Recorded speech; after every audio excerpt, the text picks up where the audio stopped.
Je ne suis pas porte-parole de Vital Kamerhe. Je ne suis pas un membre de l'UNC, mais je suis un partenaire de Vital Kamerhe. Moi, je suis un garçon qui s'assume. Dans un mouvement politique, dans tous pour une république nouvelle, je m'étais décidé, ma base et moi, de accompagner Vital Kamerhe. Vital Kamerhe n'est pas Judas, Oyateka Yesu. Vital Kamerhe n'est pas parfait. Vital Kamerhe n'est pas au-dessus de la justice. Mais Vital Kamerhe a des choses à dire à Kolobayango. Est-ce que Vital Kamerhe a sommé la maman Nani Ondako? Bandako. Maman Nani Oyo Yebi. Maman Nani Oyo. Yo kasi Vital Kamerhe a okufa le roi Yesu. Aoyeb Sabino. Bokangi Kamerhe na 100 jours, soi-disant. Bokangi c'est pour 15 millions de points. Parce que na 15 millions, maman Nani a 9 millions. Maman Nani okokota bozo luka vérité. Maman ma Denise. Na ba combattant na bino ya nzala ya poto, bo luka vérité. On va vous aider. Vous allez comprendre la vérité. Je n'ai rien contre les Kassaïens. Félix Tshisekedi n'est pas un chef d'État clanico, ethnico, tribalo. C'est un chef de l'État de tous les Congolais. Pourquoi aujourd'hui Bandeko ya Kasaï va vendre les kitaka Fobalia Vitalo? Tant que Vitalo bandaki kop na yena Fachina azalaki. Ils se sont rassemblés comme des amis, comme des frères, comme des jumeaux. Tobunda tozami bali, l'avenir nous réserve beaucoup de surprises. Nul n'est au-dessus de la loi, mais Kamerhe ne mérite pas un tel traitement. Et puis jusqu'à preuve du contraire, Moutaye n'a comment on appelle, n'a preuve que Kamerhe a Ibi, Azate. Et puis pour ton information, l'arrestation de Kamerhe ne vient pas d'ici. L'arrestation est dans FCC. Et oui, dans FCCT. FCC s'est exécuté car parce qu'il esprit macasse. FCC c'est une association de machiavélistes. Et la politique en Afrique, particulièrement en République démocratique du Congo, on a besoin de machiavélistes. Malheureusement, les amis du cash, c'est une association de rêveurs. Les cash pas au rêver. Les FCC ne rêvent pas. Kabila ou pas Kabila, les FCC restent forts.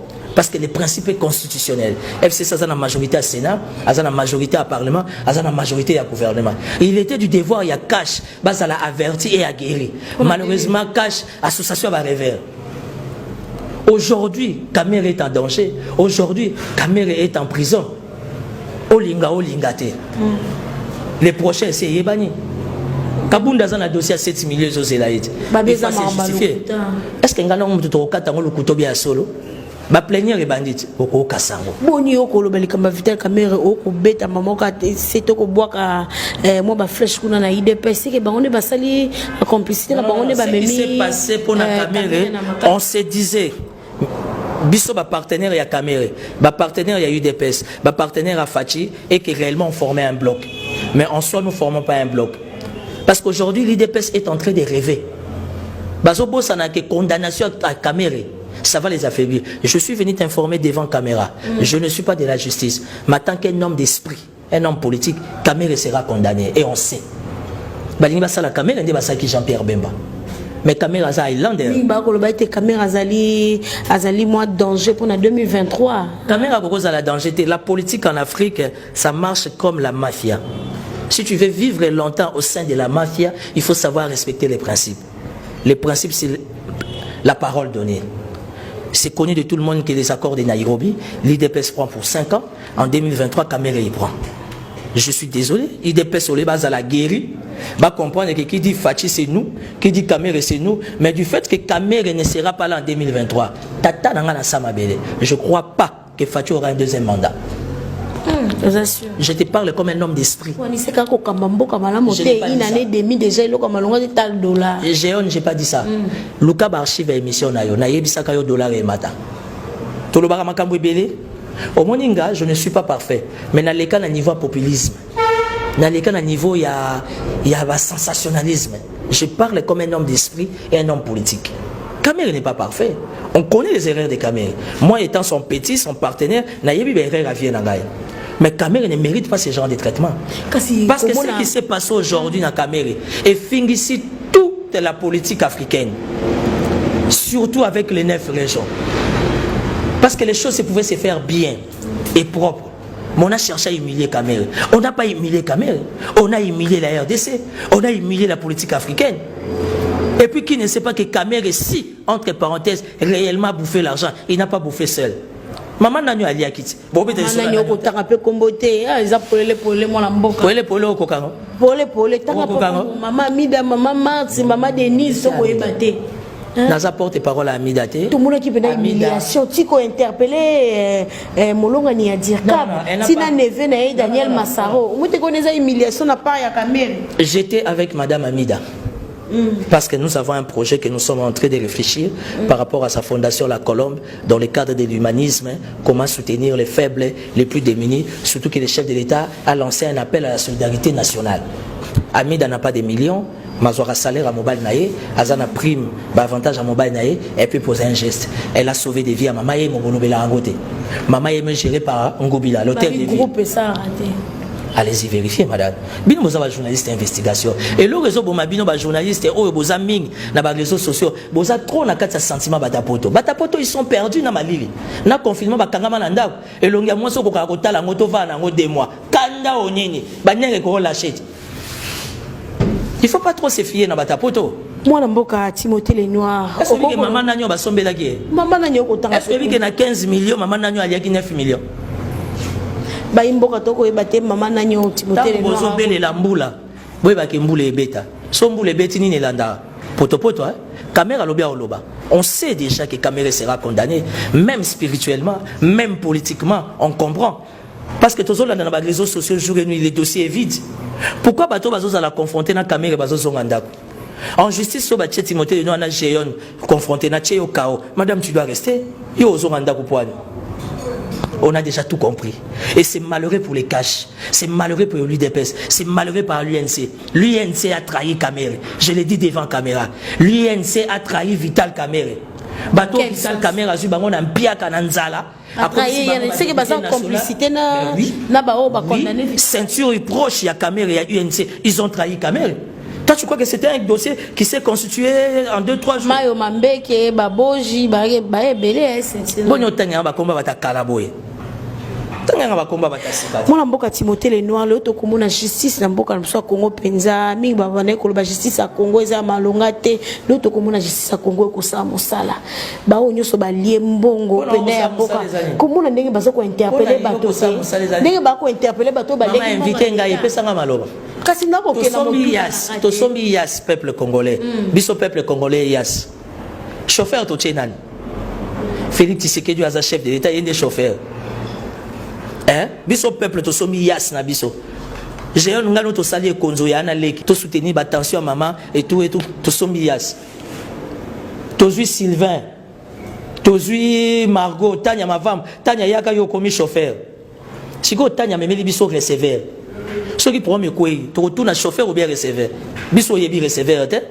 Biso to yebi Tanya to pesa ki volant. Pour to za na confiance so ka ke bula, a rien na versement. Il y a un versement, il y a un faute à recevoir. Et les esprits avertis.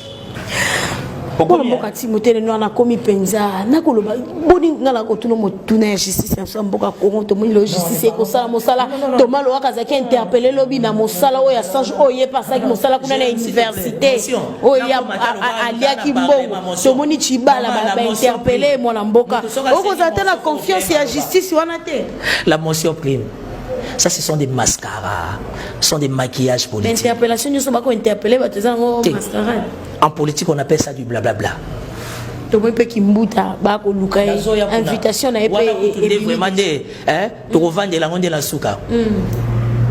on connaît les jeux. Aujourd'hui, Vital Caméra fait peur. Aujourd'hui, Vital Caméra, c'est Jida Yemtate qui est. Mais Vital Caméra a droit jusqu'à preuve du contraire. Il y a présomption d'innocence. Qu'est-ce qui justifie l'arrestation de Caméra pour ses libertés provisoires et que jusqu'à preuve du contraire, Azaka directeur du cabinet chef de l'État? Dossier on a lu réseau qui dossier on a lu réseau qui dossier on a lu réseau qui de Kabila Faloba. Kabila Lobandeni to mona ki Kabila bakutana ki na président Félix Mikolo Leki mais to ko mona bako kutana ka butu moyi na moni rencontre ngo eza ko aboutir na le côté da baimboka mona mboka mona ki ya caméra bon ko kutana bango akuzu ils sont pas des ennemis ils sont frères ils sont des collaborateurs ko bokutani wana et apporter les ba congolais mo eloko malamu na moni après ko kutana na bango dollar et mati président Félix azui camerounais pona ko tsasa c'est l'autre qui me sera ma canne. Babetelinga di solo camerounais wana. Oyi ke mboko yo. Photo ya biso nyoso na stade ya Ngulu Matolo na se. To luka vraiment mawankolo. Parce que c'est un Rwandais. non, la question n'est pas être rwandais. Moi, je ne suis pas dans la question qui touche sur la nationalité. La question sur la nationalité, c'est un faux débat. Rempli de nationalité. Aujourd'hui, le monde est mondialisé, globalisé. On n'a pas besoin qu'un chef de l'État à la Congolais. Nicolas Sarkozy était hongrois. C'était un meilleur chef de l'État pour l'histoire de la France. Papa Denis Sassou Nguesso, d'après les informations, il y a Congolais à Awa. Eduardo Santos, Congolais à Awa. Jean Lorenzo, Katangé. Le problème, c'est la prise de conscience. Parce qu'on peut faire de toi qui es Congolais ou Congolaise, la commission Mukondi, moi, on a prise de conscience. Hein? Donc ça veut dire que conscience est ça. Mais on prend un étranger, il a s'assumer bien. Il y a Camerounais. Oh, mboka ba maître. Asani Cameroun. Teza mboka ba maître. Asa moto ya kokota justice, tout le chef de l'État nanga mule na IDPS pe tout le pité ya kaza di pe banza ba maître avocat. To tel pe na FCC kuna tie ke kata kuna na Zela Camerounais wana tiba chaki. Confiance à Congolais. Non, Camerounais tiba non mais bien faut retourner chef de l'État. Papa Lobaki les peuples d'abord. Quand papa Lobaki les peuples d'abord, c'est le nationalisme, c'est le patriotisme. Sur base de quel élément le chef a préféré prendre un Camerounais? Je ne suis pas dans les secrets du chef. Na buni kokota makambo angote. Ngako tende lezo bansanga IDPS. Oyike IDPS c'est Panzani. IDPS ya Kabund. Na IDPS na Paul Chilumbu. Ya ba Paul Chilumbu. To moni a nommé pe nouveau a nommé remplacer Paul Chilumbu. Mais mi koleka to moni chef de l'État yambaki Kabuya na Kabund. Na moni chef de l'État ya kozwa mingi parti pris ya IDPS Kabuya na Kabund. Distraction. Actualité zamoko. Caméra sombele mama nani ondako aola sabino mikanda le 11 to comment pour ça moké la sous émission na biso mona mboka tout le bien affaire ne mona ntemi mikolo leki ya banda